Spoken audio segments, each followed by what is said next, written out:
सहारा enterprises, तुमच्या स्वप्नातली गाडी आता कमी किमतीत.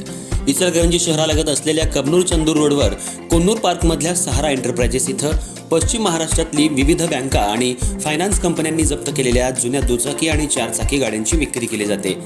शोरूम किमतीपेक्षा 25 ते 50% कमी दरात, उत्तम स्थितीत आणि संपूर्ण कागदपत्रांसह त्वरित डिलिव्हरी. दुचाकी 20,000 पासून पुढे तर चारचाकी 50,000 पुढे. आपल्या पसंतीची कार किंवा बाईक आता अगदी परवडणाऱ्या दरात घेऊन जा. विश्वास, पारदर्शक व्यवहार आणि उत्तम सेवा हेच आमचं वैशिष्ट्य. पत्ता Konnur park, Kabnur Chandur road, Ichalkaranji. Proprietor Rajubhai Ajgar. संपर्क 8055810910 आणि 9860785786. सहारा एंटरप्राइजेस, दर्जा, विश्वास आणि बचत यांचं परिपूर्ण ठिकाण.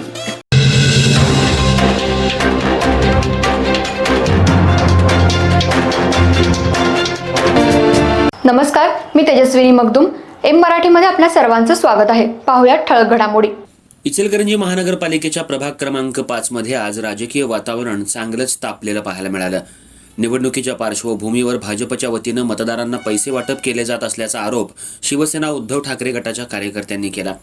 या कथित प्रकाराला विरोध करण्यासाठी उद्धव ठाकरे गटाच्या कार्यकर्त्यांनी संबंधित ठिकाणी जाऊन पैसे देण्याचा प्रकार रोखण्याचा प्रयत्न केला. यावेळी दोन्ही पक्षांच्या कार्यकर्त्यांमध्ये जोरदार वादावादी झाली. पाहता पाहता हा वाद हाणामारीत रूपांतरित झाला. एकमेकांवर आरोप प्रत्यारोप करण्यात आले आणि परिस्थिती काही काळ तणावपूर्ण बनली. घटनास्थळी उपस्थित असलेल्या नागरिकांमध्येही घबराट पसरली होती. परिस्थिती नियंत्रणात ठेवणं कठीण झालं होतं. या घटनेदरम्यान एका हॉलमध्ये शेकडो नागरिकांना एकत्र ठेवण्यात आल्याचंही समोर आले. या हॉलमध्ये मतदारांना एकत्र करून त्यांच्यावर प्रभाव टाकण्याचा प्रयत्न केला जात असल्याचा आरोप शिवसेना उद्धव ठाकरे गटाच्या कार्यकर्त्यांनी केलाय. या प्रकारामुळे परिसरात काही काळ गोंधळाचं वातावरण निर्माण झालं होतं. घटनास्थळी दोन्हीकडील कार्यकर्ते आणि नागरिक मोठ्या संख्येनं उपस्थित होते. एकमेकांविरोधात घोषणाबाजी, जोरदार वादावादी आणि धक्काबुक्कीचे प्रकार घडले.